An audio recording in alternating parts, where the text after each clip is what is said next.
Isn't the internet a wonderful place for the exchange of ideas? This digital marketplace where we can all express our thoughts and engage with one another's opinions? Well, if you thought that at the advent of the internet, good for you for your optimism. However, we sadly know that this is not the state of affairs in our society. In fact, as people spend more and more time online, they tend to lose the ability to engage in ideas and instead pretty much spend all of their time in ad hominem attacks against others.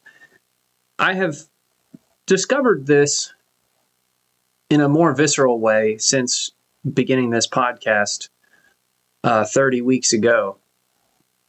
And so I wanted to hone in on a recent example and maybe address some curiosity you have about the decor on my set and use it as a launching point to talk about a bigger issue that I think is actually really important. So I recently, on a short video that I had put out on YouTube, and that's where I get most of the views.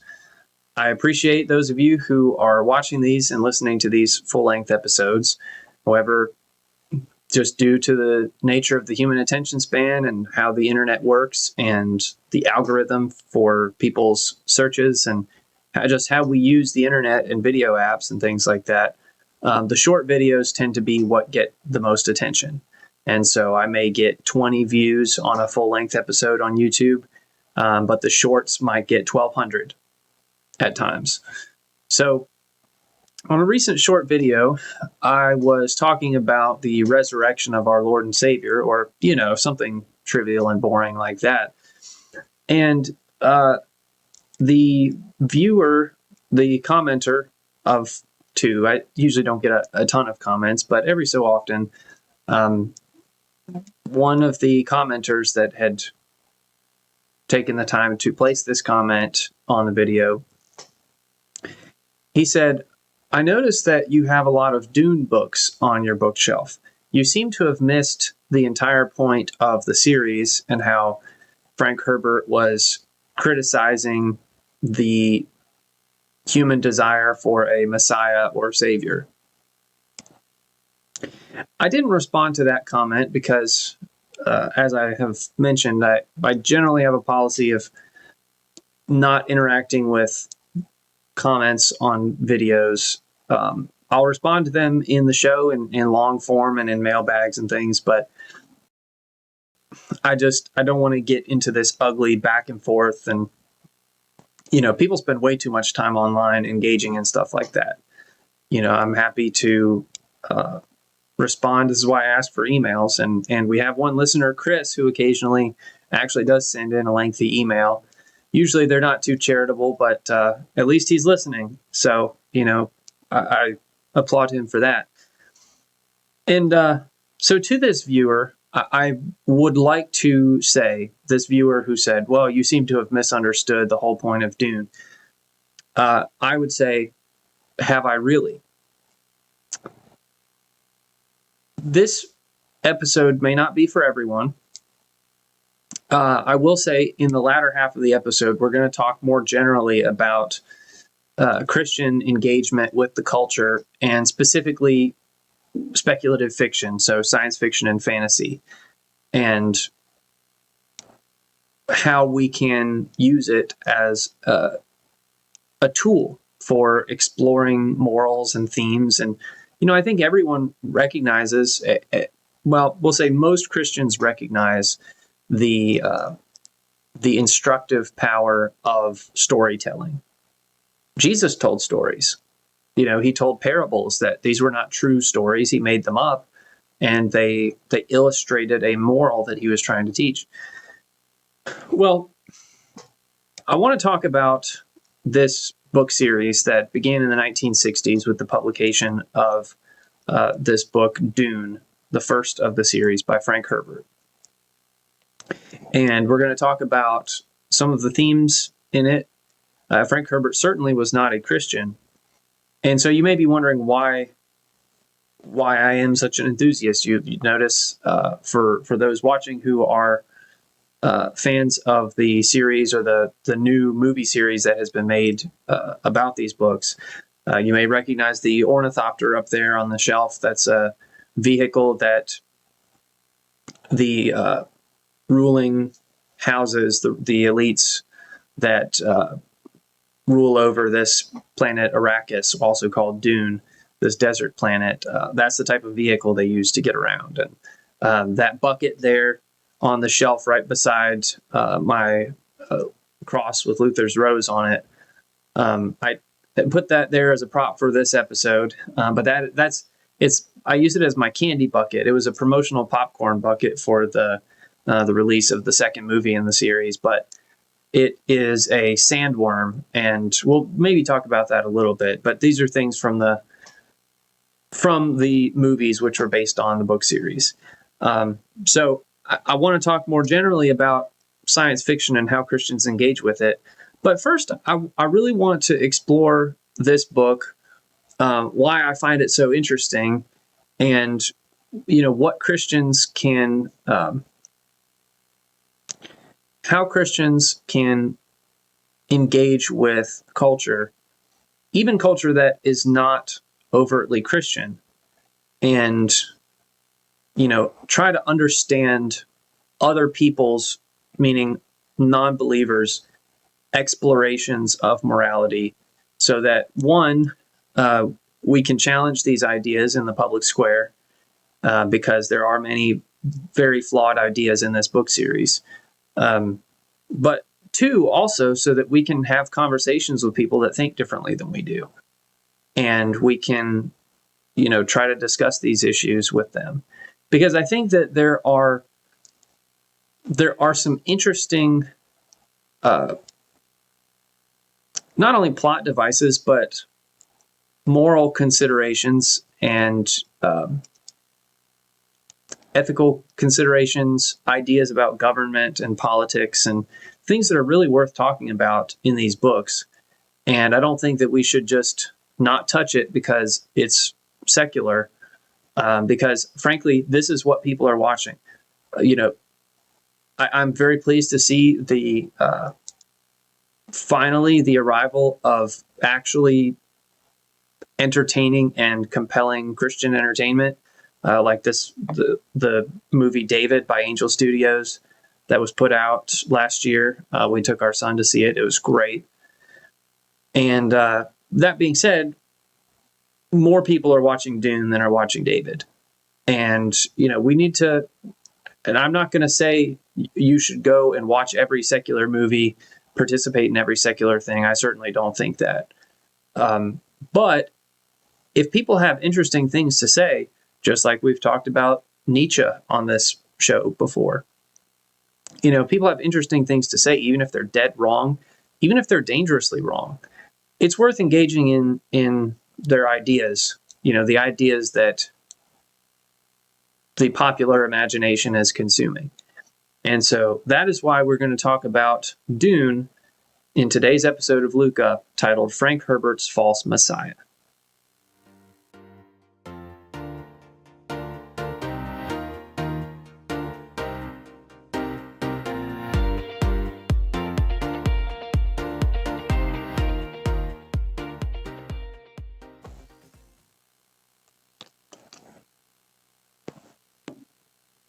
Okay, welcome back, everybody.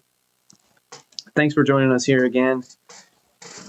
Now, I know that was kind of a long introduction. First of all, that's my style. If you've been watching for any length of time, you pretty much know to expect that once I get on a roll. But before we start talking about this book series and what Christians should think about it, I want to read our Bible verse of the day before the episode gets away from us and we're 15 minutes in and we haven't touched it yet. So we are going to visit, if I gave you 3 guesses, you could probably guess which book of the Bible we're in. Well, let's say 4 guesses, because we do a lot of Genesis. But then as far as New Testament, what do we always recommend? John Robin's Hebrews. So if I gave you 4 guesses, you can almost certainly figure it out. We're going to be in the Epistle of Romans. And probably not in the most well-known portions. Of course, we read from chapter 5 last week and talking about federal headship and sin entering the world through Adam, one man, and sin being taken away through one man, Jesus Christ. I'd say the most well-known chapters are like 7 and 8, talking about being freed from the law and the being a natural man versus a man of the spirit and things like that. But we're going to actually be looking earlier in the book of Romans. I think many people are familiar with chapter 1, where Paul lists a laundry list of sins that have already overtaken the world in his day. And, we see there's nothing new under the sun. These sins continue in perpetuity. So in chapter 2, which is headed as God's righteous judgment in my King James Study Bible that I use here, nestled further down, kind of in the middle of chapter 2, there's this great passage. And so I guess the best way to break this up, and it'll be long, again, you know my methods. Romans chapter 2, and we'll do, I was going to say 14 through 16, but we'll just do 12 through 16. So Romans 2, 12 through 16. For as many as have sinned without law will also perish without law, and as many as have sinned in the law will be judged by the law. For not the hearers of the law are just in the sight of God, but the doers of the law will be justified. For when Gentiles who do not have the law by nature do the things in the law, these, although not having the law, are a law to themselves, who show the work of the law written in their hearts, their conscience also bearing witness, and between themselves their thoughts accusing or else excusing them, in the day when God will judge the secrets of men by Jesus Christ, according to my gospel. And if that isn't a classic Paul run-on sentence, I don't know what is. God love him.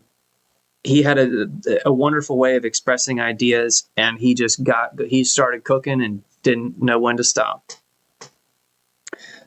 But especially in verses 14 and 15, for when Gentiles who do not have the law by nature do the things in the law, these, although not having the law, are a law to themselves, who show the work of the law written in their hearts. And I chose this for multiple reasons. One, it was fresh in my brain because in the catechism that our son is going through at our church, and I sit in and help the pastor with, he's mostly leading the class.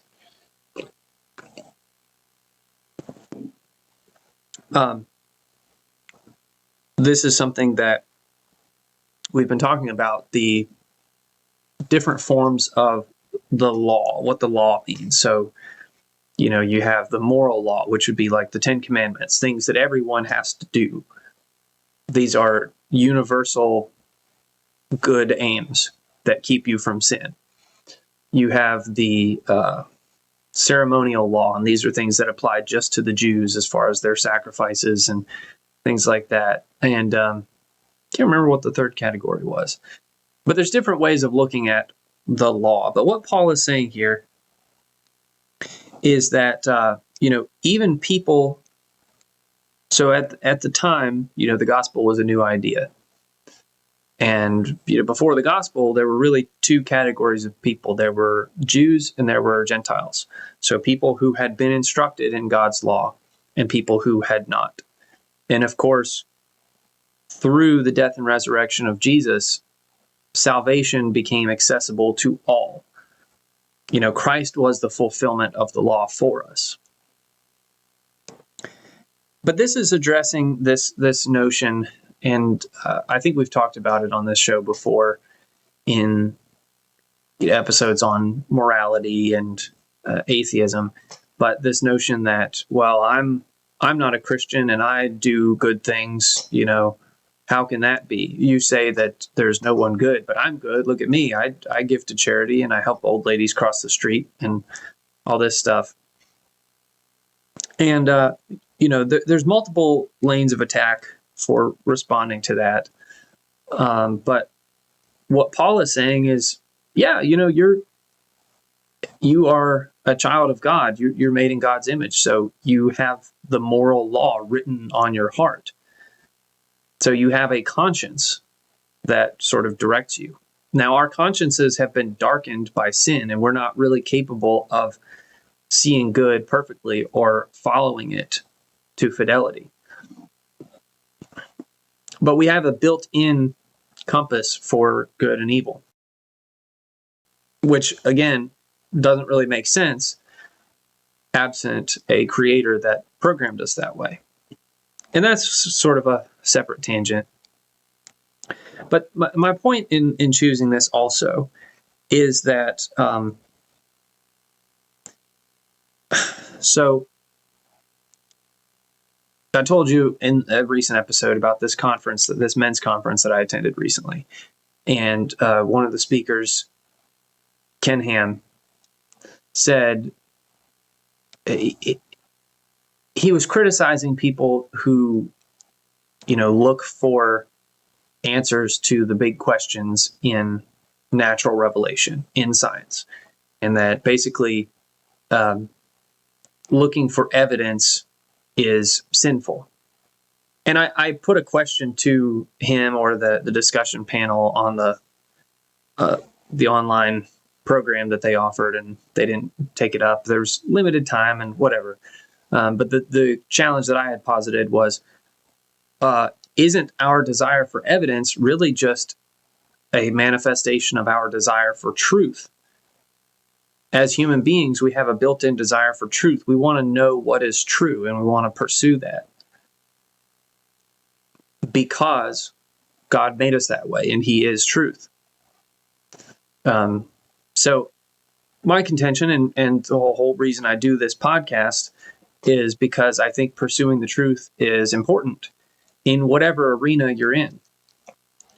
And so I also think that as Christians, we tend to kind of live in our own little bubbles, and that's good. We need to kind of shield ourselves, and especially our children, from the world to an extent.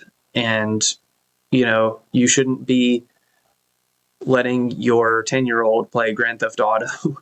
I think there's pretty easy stuff like that we all get. You should look different from the world.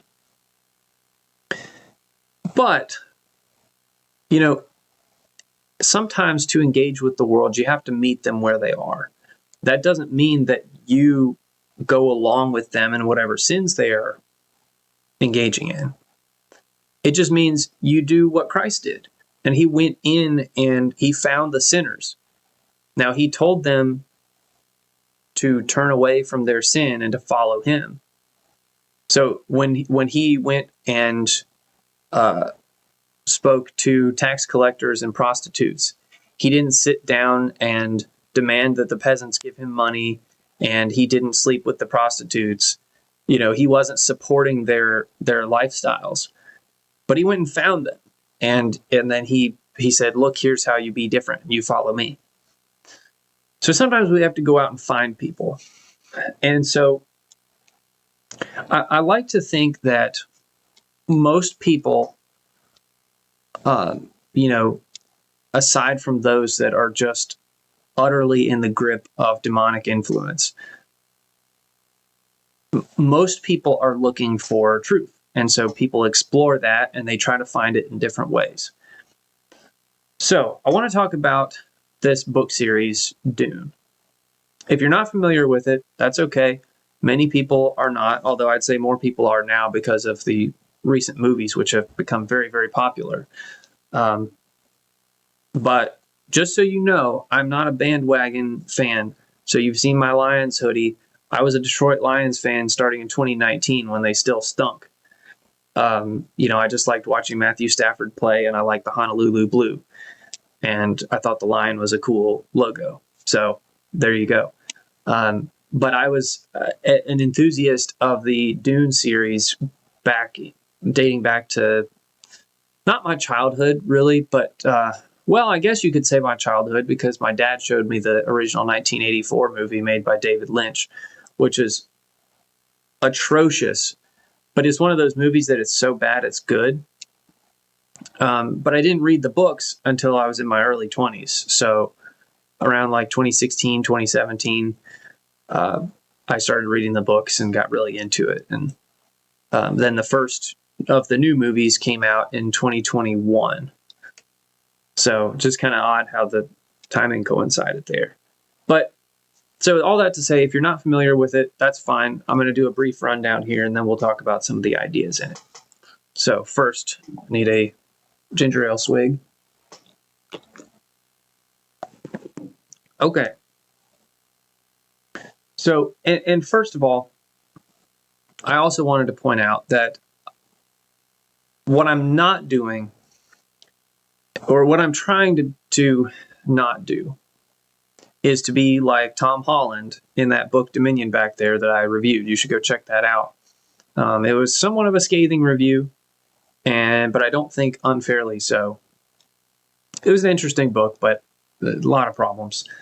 I don't want you to think that I'm doing like he and other so-called cultural Christians do and saying, well, everything is Christian. He actually had the gall to say that the culture wars in America are really just a civil war between Christian factions, which, if you've been a Christian for longer than 5 seconds, you know that that's ludicrous. There is no common ground between people who support infanticide and those who don't. So I'm not doing this thing where I say, well, everything is Christian because we're all heirs to Christendom. And so therefore, whatever I do is Christian. Making porn is Christian because it's an art and liberals believe in the arts and Western liberalism comes from Christianity. I'm not doing that. Okay, I'm just saying that sometimes we have to engage in the culture. So let's talk about Dune. Now, this takes place far, far in the future. So Star Wars, which actually is kind of a rip on certain elements of Dune. Dune was written, the original book was written in 1965. Star Wars Episode 4, the first movie, which is called A New Hope, came out in 1977. And George Lucas has acknowledged that he took a lot of ideas and inspiration from Dune. Anyway, I digress. So Star Wars, galaxy, long time ago in a galaxy far, far away. Dune, a long time in the future, in presumably our own galaxy. So it's set in 10,000 something AG, or after Guild, which is the establishment of the Spacing Guild. And the Spacing Guild was formed, that was sometime way distant in the future from now. So we really don't know what true year it is by, the year of our Lord, Anno Domini, or AD. People call it CE, Common Era now. That's kind of the woke, secular way of calling it. We're going to stick with AD. So we really don't know what year AD this takes place, but it's at least 10,000. It's 10,000 plus into the future. And so this vision of the future is not like Star Trek. It's not like Blade Runner. And it's not like certain conceptions. It's really not like Star Wars, where you have a galaxy that all of these planets are, heavily populated, and travel between them is very fast. And anybody can do it. You just, the ships with that technology are common. It's not like that. So the idea is that because space travel is so difficult, it's difficult in terms of the technology to do it, but it's also difficult in terms of the navigation. So basically, the Spacing Guild has a monopoly on travel from, planet over here to planet way over here. There's just not the technology to travel fast enough to just zip there. There's no hyperdrive or whatever. But the Spacing Guild has developed the technology, the capability to what they call fold space. And they can basically, it's almost like making a portal. And they can navigate it. They still have to create a pathway. It's hard to explain, but it's like crumpling up a piece of paper and touching one side to the other. But you don't want to touch it to the wrong point so that you travel through an asteroid or something. So they have these guild navigators who consume a substance called the spice melange, or just spice is what they call it. And it disfigures their body atrophies, but their mind becomes big and powerful. And so these guild navigators are able to direct a path to fold space. And so people who are traveling from one planet to another can enlist the services of the Spacing Guild. Of course, it costs a fortune to, travel these long distances. And so naturally, the only people who can travel are the wealthy people. And what you have in this vision of the future, you have, they call them the great houses, or the Landsraad is the sort of congress of these great houses. And it's like nobility, kind of like medieval times. You had ruling houses that over a town or a state or whatever, in a particular country, like, this is our estate and we are I'm the baron of this township. And so my family is royalty. We rule over it. Everybody who lives in that town basically works for us. And so it was like state owned production, but on a micro scale and dotted all throughout the world. And so that's what the Dune universe is like.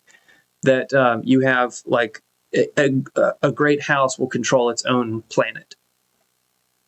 And they have some kind of resource that their planet exports. And so as a result, some houses are more powerful than others because of whatever resources or however many people they have working for them, etc. And so these great houses, these families, they're always, fighting with each other for control of some territory of space or some resource, or, it's very cutthroat politics. And at the top of it all, there is an emperor who rules over, and he's not an elected person. He's part of a lineage. And so he rules over all the great houses, and he pretty much tells them, you're going to move here and do this thing, and they have no choice but to obey him. And so in the first book, Dune, I feel like there's so many things to catch you up on. But there are two of these houses. You have House Atreides, who is this kind of very noble house that they treat their people well. They're well respected, and they live on this ocean planet called Caladan. And there's like rocky cliffs. It looks like Scotland, basically, in the new movies. And their chief rival is a house called House Harkonnen. And they are very pale, bald people who live in a system that has a black sun, that like everything is black and white on their planet. So they're very pale, and they are very, dark and evil and manipulative, and they're the industrialists. Their planet, there's no nature on their planet. It's all just a big factory. And so they are locked in this struggle. They've hated each other for centuries. And so they're always scheming against each other to like kill someone's heir or blow up one of their bases or whatever. And so the emperor is watching. He watches all of these houses and, sees who's becoming more influential. And so he sees that House Atreides is gaining friends because they are politically savvy. Their leader, Leto Atreides, is a good leader. He's well respected. And the emperor sees that this guy could potentially be a challenge to me and my rule as emperor. He's getting very popular. And so he makes a bargain with House Harkonnen that, hey, this planet here that you've been controlling, called Arrakis, this desert planet, and this is the only place where the spice melange is harvested, and it's produced by those worms, like that thing you see up there.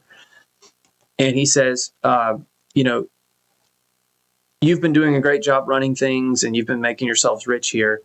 I'm going to temporarily put House Atreides in charge of Arrakis, but it's going to be a trap, and you're going to help me wipe them out.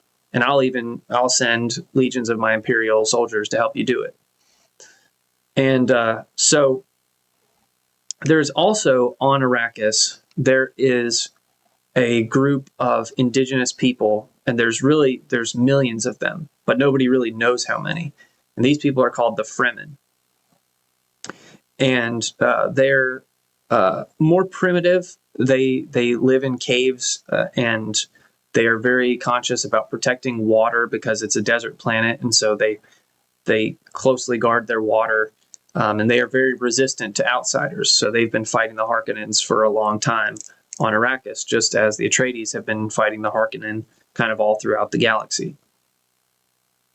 And so they're relieved when the Harkonnens leave because they're, oh, good, they're gone.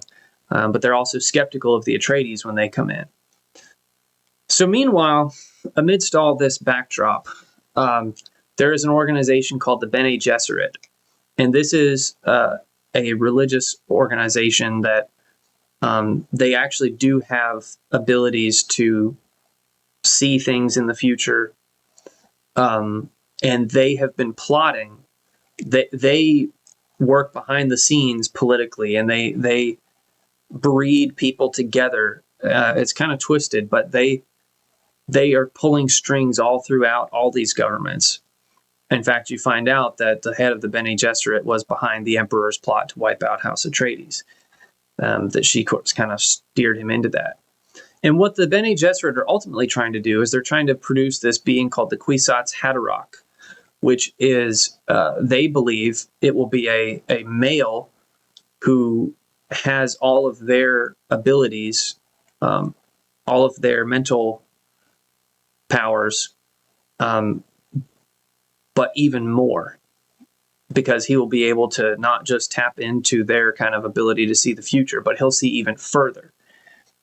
And so he will be able to, the Kwisatz Haderach, it actually comes from a Jewish term, and I don't remember exactly what, but it sounds like Kwisatz Haderach.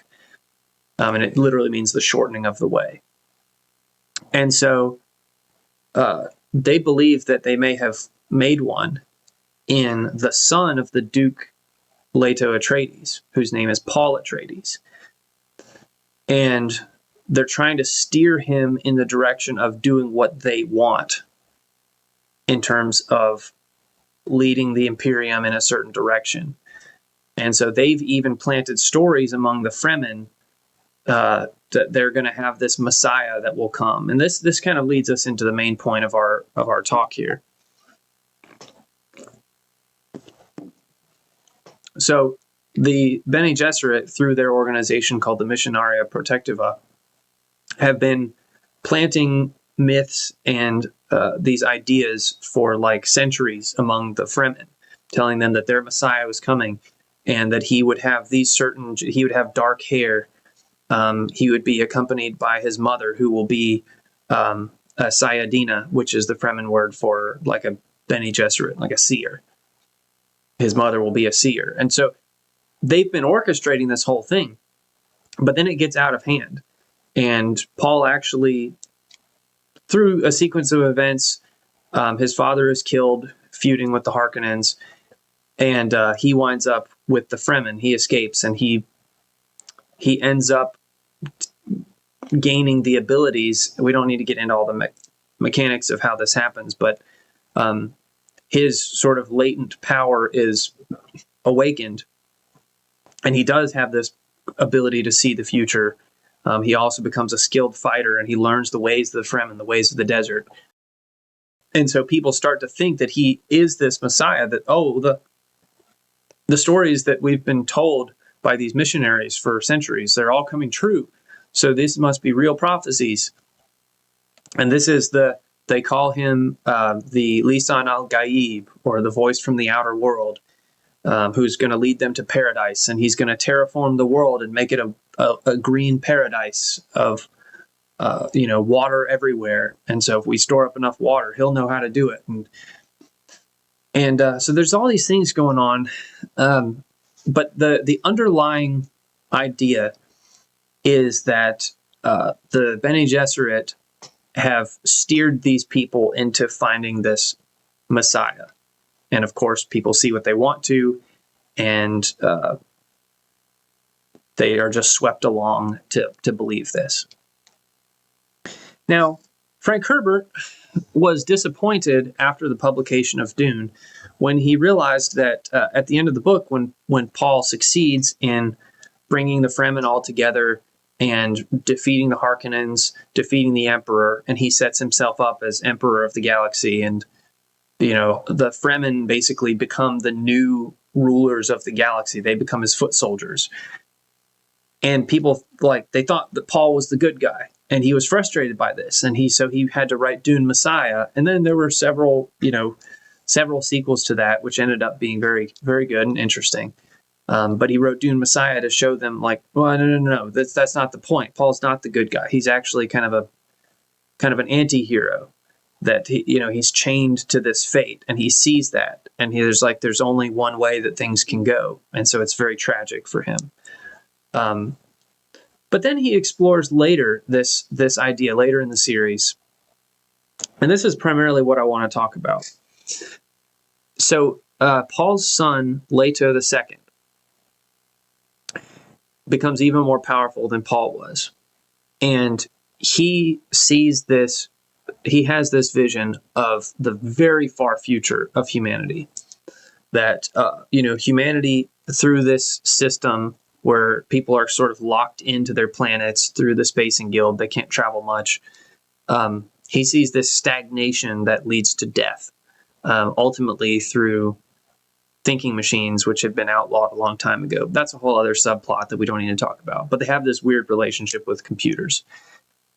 And so Leto becomes even more powerful than Paul. And so he does what Paul kind of saw but was not willing to do, which is he kind of merges himself with a sandworm, and he ends up living for 3,500 years. And he rules as a tyrant. He squeezes the universe even tighter. But you find out, and this is in the 4th book of the series, God Emperor of Dune, as he does this, you ultimately find out that Leto is doing this because he sees this thing that he calls the golden path, meaning there is one way forward for humanity that can result in man's liberation and the spread of humanity out into the stars, to where we can never be collapsed and suffocated and lead to our stagnation and extinction as a species.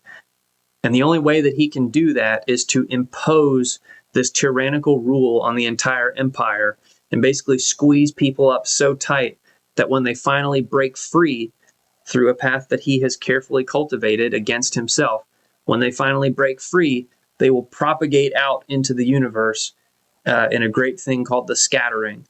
And ultimately, humankind will be freed forever. Okay, so this is the basic gist of the whole story. And I mean, there's so many more details that we could get into. It's really a fascinating series. Now, in some of the later books, there are some kind of adult scenes. It's not, I wouldn't say it's very graphic. There's a little vulgarity, some hints at things. And so definitely not appropriate for children, but it's just a really interesting idea. And here's my point in all this.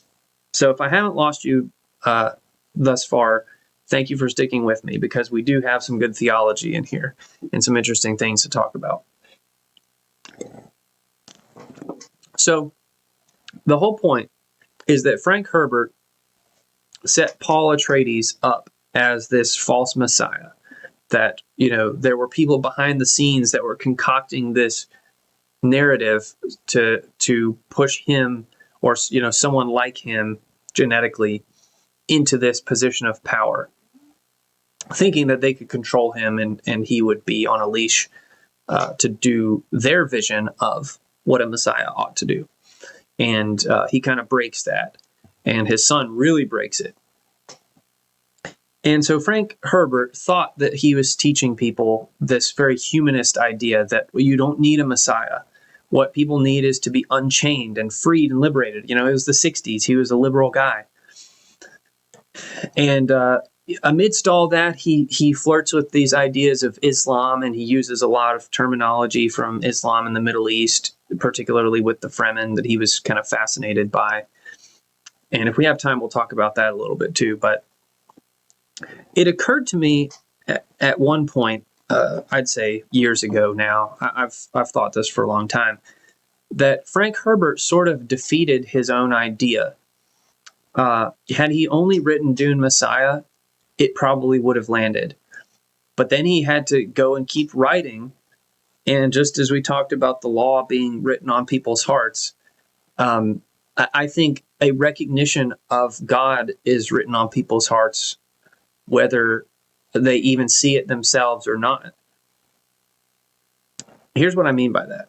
So Paul Atreides is meant to be a bad guy. He causes a galactic war that kills billions of people. And, he enslaves tons of people. And it's all because people were looking for this Messiah. Okay, that's really terrible, right? But here's the thing. In Herbert's conception of this universe, Paul Atreides' son, Leto II, by becoming a tyrant, is enacting what he calls the golden path. So he sees this utopian future for mankind. And he is the only one with special knowledge of how to bring it about. No one else could do it. Only someone of his genetic makeup. Now, Paul could have done it, but he chose not to. He was afraid of becoming this monster and living for so long and terrorizing the galaxy. But Paul could have done it. But someone in his line they were the only ones who could have done it. Well, Leto sees that he alone can do this thing that will save mankind. Do you see where I'm going with this? In his attempt to discredit the idea of a Messiah, Frank Herbert has shown us the need for a Messiah.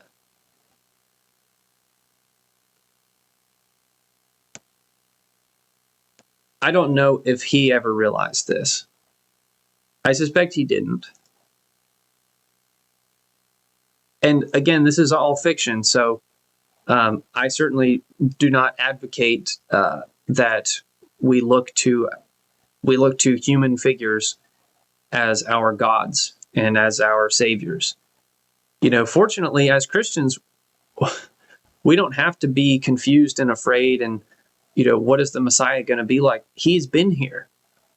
Now, he will come again to judge the living and the dead, as we say as Lutherans every week in our creeds. But we've seen the Messiah. He has made himself known to us. He fulfilled all of the Old Testament prophecies. And as I talked about in a previous episode, a fairly recent one, there wasn't this power structure behind Jesus of Nazareth, propping him up, setting him up for people to believe in him. Had that been the case, he would have come from probably Herod's household, a royal household that had power and authority and would be listened to. But he came from humble beginnings, from a carpenter who was stuck sleeping in the animal stables at the inn when he had to travel for the Roman census. So my point is, Frank Herbert was wrong about exactly how the Messiah would come. But while he denied the need for a Messiah, he ended up showing it in the fullness of his story. And so Why do I enjoy Dune? Well, for multiple reasons. One, I think deserts are fascinating, and so I just think the setting is really neat, and the ideas for technology and the battle over natural resources, the geopolitics. I think it's just very well conceived. It's a well built world. Some of the writing is a little choppy at times, but it's a great story.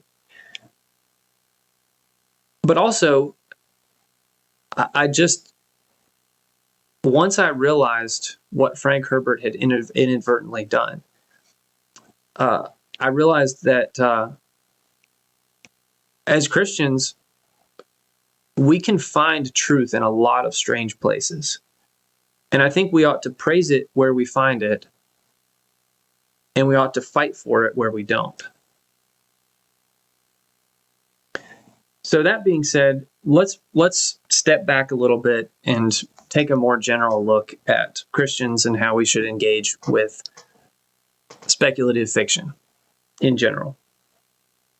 So I can name some great examples of Christian storytellers who wrote in this medium. C.S. Lewis, he wrote science fiction and fantasy, but and aside from his apologetic works, he's most well known for the Chronicles of Narnia, which is a high fantasy series. A contemporary and friend of his, most people have heard of, J.R.R. Tolkien, or Tolkien. I'm not totally sure. I've always said Tolkien, the author of The Hobbit and the Lord of the Rings trilogy. And everyone knows what that is, largely because of the popularity of Peter Jackson's movie trilogy from the early 2000s, which this will make you feel old if you are my generation or older. The first Lord of the Rings movie came out in 2001. That was 25 years ago. I remember that. I mean, I know I'm not that old. I'll be 33 this year. So I was like 8 when that movie came out, but I remember it vividly. I remember my mom didn't really want me to watch them because they were violent and stuff, and my dad thought it was okay. So tame compared to the kind of stuff that people are making nowadays. Just want to say that. Also, for my money, Fellowship of the Ring, the first one, is one of the greatest movies ever made. Just throwing that out there. But so Tolkien, you probably can't see it back there on my shelf, but sort of down on that side are several books by an author named Brandon Sanderson. Now he is, I would say, how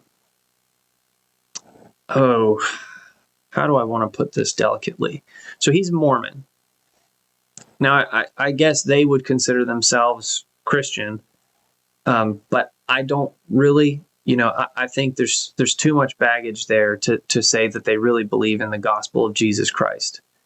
My understanding is that they believe in the which heresy is it? I guess it's the Arian heresy, that Christ was not really God, that he was a man that was uplifted to be like God. I think that's kind of how Mormons believe. So I would not really call them Christian, but someone of faith that nominally believes some of the Bible. And Brandon Sanderson, for my money, is the best living fantasy writer out there. So, there are religious and Christian authors that are out there doing great work. And we can have a debate. I don't think this episode is the time for it just because of time constraints here. We could have a debate, as Lewis and Tolkien did, about the value of, allegory versus just basically having Christian morals in your story. Lewis famously wrote the Chronicles of Narnia as very allegorical. Aslan the lion, the Lion of Judah. So Aslan is a literal lion, and he is killed and comes back to life, and that's a sign to the people of Narnia that he is their savior. So it's very overt. And Tolkien didn't really like that. He wanted his stories to just teach general good morals of good and evil and the need to stand against evil and things like that.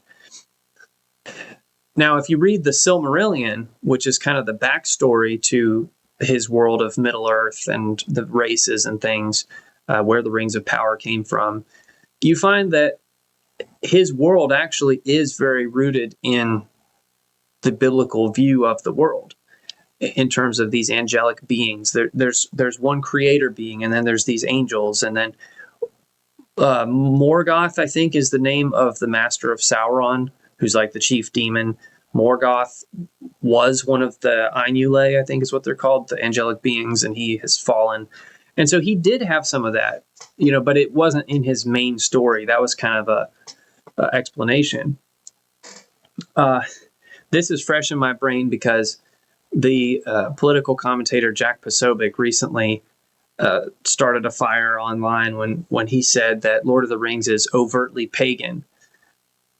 And he said this as someone who ostensibly is a fan of Lord of the Rings, and he thinks that there are good moral messages underneath, but he takes issue with the fact that there's wizards and magic and goblins and stuff that he thinks it's very pagan and demonic. And so I think he had some beef with it over that I don't necessarily have. But why is all this important? Why are we talking about this? Is it just because I like Dune and wanted to incorporate it into my podcast? I mean, maybe a little, but also I think this is important, and this goes to something that the political commentator Andrew Klavan talks about. He talks about something that he calls the social imaginary, not meaning imaginary in the fake sense, but like how people use their imaginations to see the world. Like what is your concept of the world? We see these threads of narratives that get into our culture and things that people accept, like the notion of karma. That is not a Christian idea, but yet it's pervaded Western thought, and people just they just think in karmic terms, like I have to put good out and then I get good back. So the social imaginary is like, it's built from our culture, the stories that we tell. What kind of ideas do we have about the underlying truths that we are telling these fanciful stories about?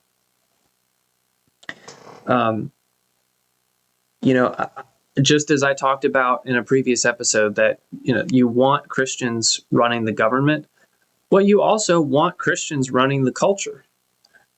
Not in an overt, beat you over the head way, but as Christians, we should be able to tell stories that, explore noble ideas of the past through fantasy or lofty visions of the future through science fiction. So, you may say in all this, well, what about Psalm 101:3, which says, "I will set nothing wicked before my eyes." And this is David, praying to God that he can remove temptations from his path.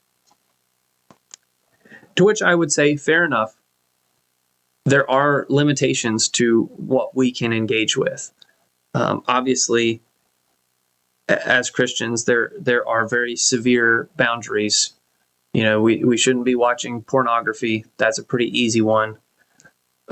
We shouldn't be supporting things that take the Lord's name in vain, that blaspheme. I think if you're a Christian, I think you should have a good moral compass for this. You have the law written on your heart, but you also have been trained to kind of recognize it. So I would say use discernment in what sort of culture you're going to engage with. And there's really easy ones, like, don't watch Game of Thrones. I read the books. Honestly, you probably shouldn't read the books either. It's an interesting story, but the morals are just real bad. They're real bad. So you probably shouldn't read Game of Thrones or watch it. You definitely shouldn't be playing Grand Theft Auto. And this, I'm not setting myself up as holier than thou. I've done all the stuff that I'm telling you not to do, I've done. And that's not a brag either. This is all glory to God that I have been able to set aside certain childish things, as Paul talks about. I think it's good to explore culture, but we just have to make sure that our explorations are grounded in the gospel. Just like, shockingly, the exploration of the Artemis II mission ended up being grounded in the gospel through the words and actions of the men and women that were on board. That was so encouraging. So, we need to engage with the culture, because that's where the ideas are happening. That's where the ideas are being exchanged. And sometimes it's ugly. As I mentioned at the beginning of the show, the internet is an ugly place. So by engaging with the culture, what I don't mean is spend a lot of time on social media, because it's just kind of a cesspool. It's lost. It's lost. We're not going to reclaim that. We just need to burn it down and start over. To build a new internet, just take the internet down. We'll start a new internet and let the Christians run it. Yeah, that'll go over really well. But I think social media is lost, but we can still engage with the culture. So,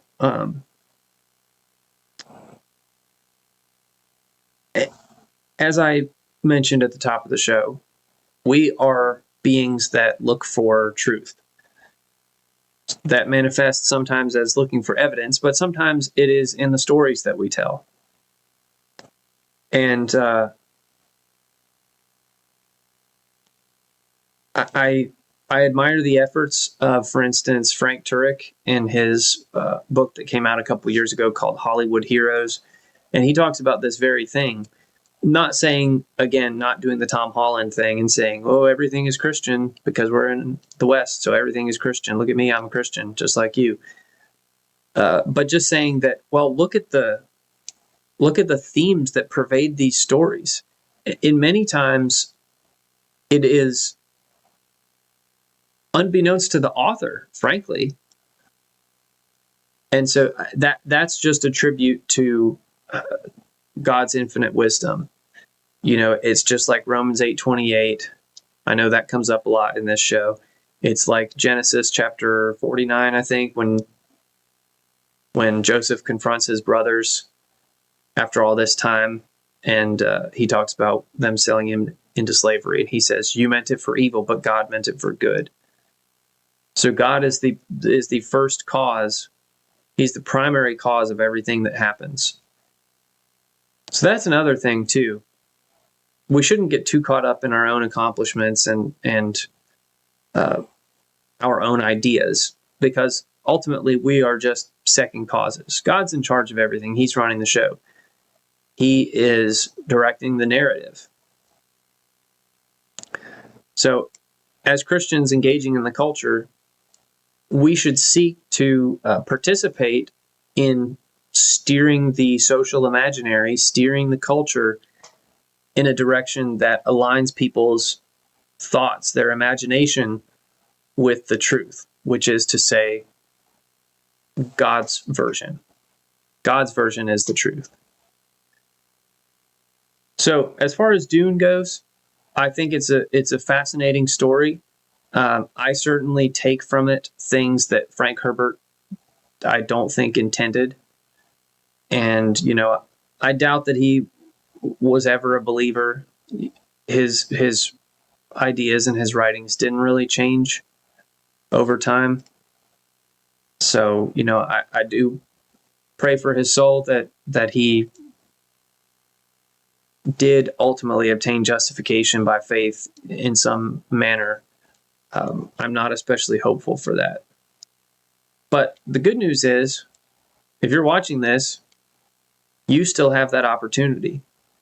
So I urge you, if you are not a believer and you're watching this, please reach out to me.